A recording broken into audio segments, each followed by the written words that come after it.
Parce que pour moi, il y a une question, une volonté politique qui doit s'affirmer et de façon franche. Il est clair qu'actuellement, il y a l'urgence d'agir pour ce qui concerne les mariages des enfants. Il y a urgence d'agir. Et l'urgence d'agir est aussi le fait que, suppose que le gouvernement prenne sa responsabilité pour qu'au moins l'environnement juridique change. Quand on voit au niveau sur la scène internationale que nous sommes indexés sur les mariages des enfants, alors qu'on tend à être des exemples sur certains aspects, par exemple la santé des femmes, la lutte contre les MGF, on nous applaudit, mais quand on arrive à la question des mariages d'enfants, nous sommes indexés négativement.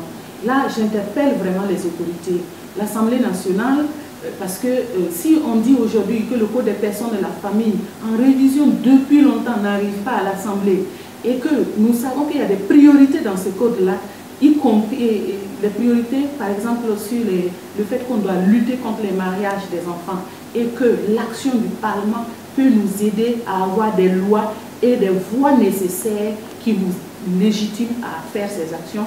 Je pense que le retard peut être levé par l'Assemblée nationale. Et il y a aussi une interpellation concernant les différents ministères, le ministère de la Femme, le ministère de la Jeunesse et tout. Normalement, ces ministères-là doivent prendre à bras le corps cette priorité que le Code des personnes de la famille soit vraiment révisé et que le rehaussement de l'âge de mariage puisse être une réalité. S'il y a des querelles à l'intérieur du Code des personnes de la famille, on trouve d'autres voies. Mais il y a urgence d'agir pour ce qui concerne le mariage des enfants.